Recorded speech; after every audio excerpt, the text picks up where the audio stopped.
from my political panel. Liberal MP Tim Wilson and Labor MP Anna Lee join me. Welcome to both of you. Tim Wilson, 26 people were on board the first Australian evacuation flight from Kabul this morning.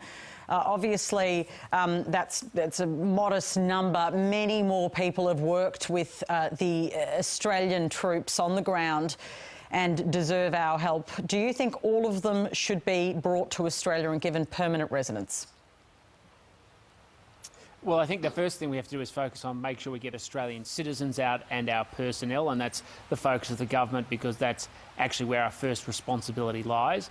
And then, yes, we have an obligation to support those people. We've already got by about 470, I understand, who have already been relocated to Australia, further who have been approved, and we need to get them out as well and provide pathways so that they're safe and secure because of the support they've given Australia, its mission, and of course our embassy staff and defence personnel in Afghanistan. And Ali, is the way the government's handling this acceptable? I don't know what to say, Patricia. Like, those images are they're just heartbreaking. And then when you see the images of the Taliban riding dodgem cars and laughing and smiling while people are jumping off planes just to escape them. I think your previous speaker said, you know, it's an extraordinary situation. It is extraordinary and we do need extraordinary measures here. We've been calling on the government for several years now. If you go back and look at Hansard, if you look at the numerous times that Labor has called on the government to do more in evacuating, particularly those Afghan interpreters who sacrificed their lives, put their lives in danger by helping our troops. In 2018, Bill Shorten was asking questions in question time about evacuating people from Afghanistan.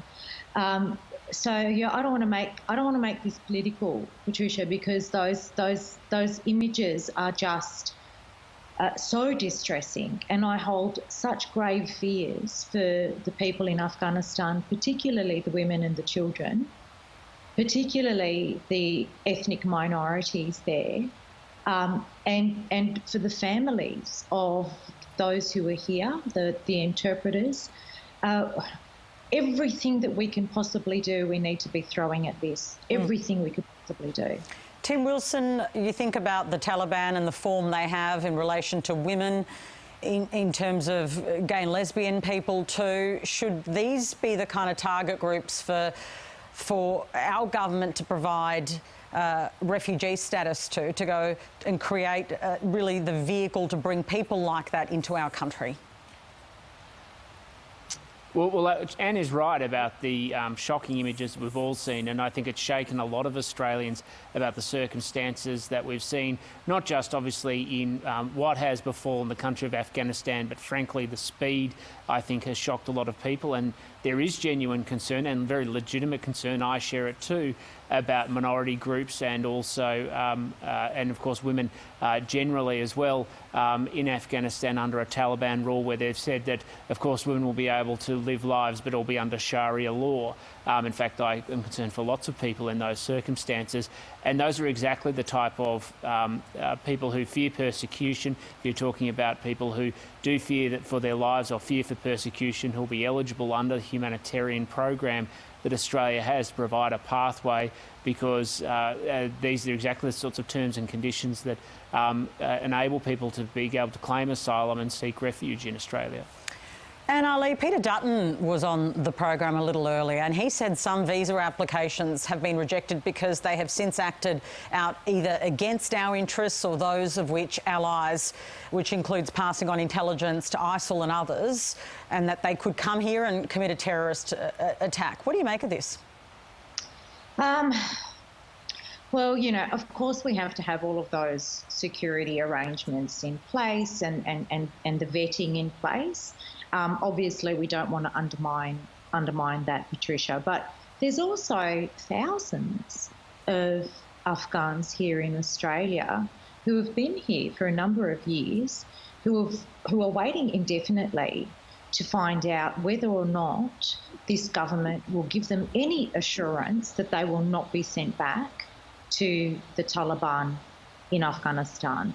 For them to be able to go from a temporary protection visa to some form of assurance, some form of stability, some form of certainty through a permanent protection visa, I think should be a priority for this government.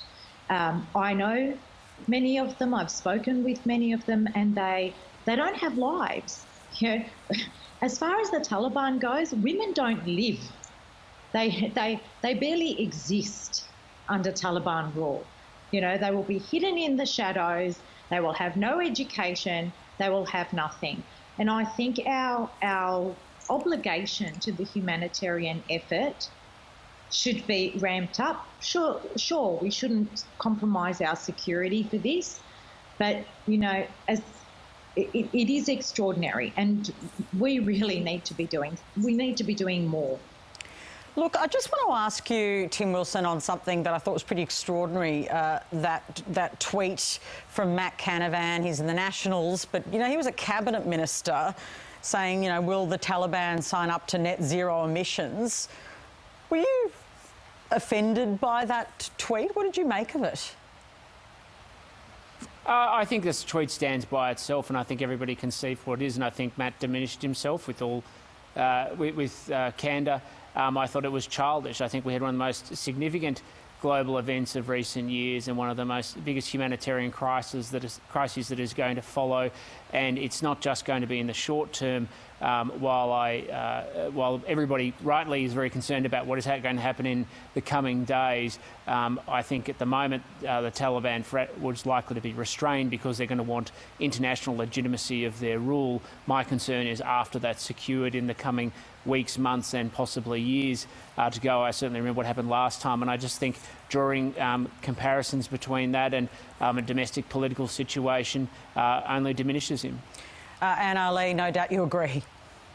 Yeah, 100%. I thought it was disgraceful, but I also think it's time for Scott Morrison to, you know, speak up and reprimand those who are in his government, and with one clear voice, those on the opposition benches. And look, I thank Tim for being so candid about those comments. I noticed that Darren Chester also tweeted something saying that Matt Canavan does not represent him. I'd like to hear the same kind of candour and assertiveness from the leader. Okay, just finally on the unfolding situation in relation to COVID. We've got some new restrictions, Tim Wilson, in Victoria, a curfew and also playgrounds being shut. Do you support those additional measures to try and drive down this virus?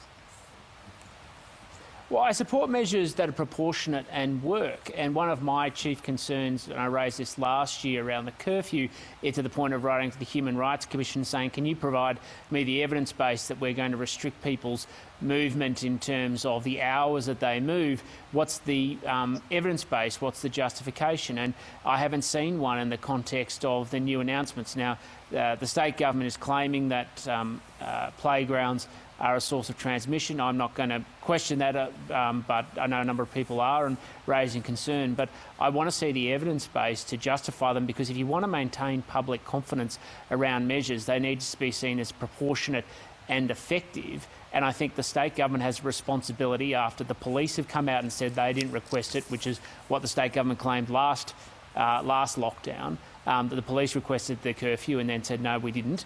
And that there are a lot of people epidemiologists who are questioning its merit. We just simply want the evidence base to substantiate it. All right, we're out of time. Thanks to both of you. Thank you. Thank you. Liberal MP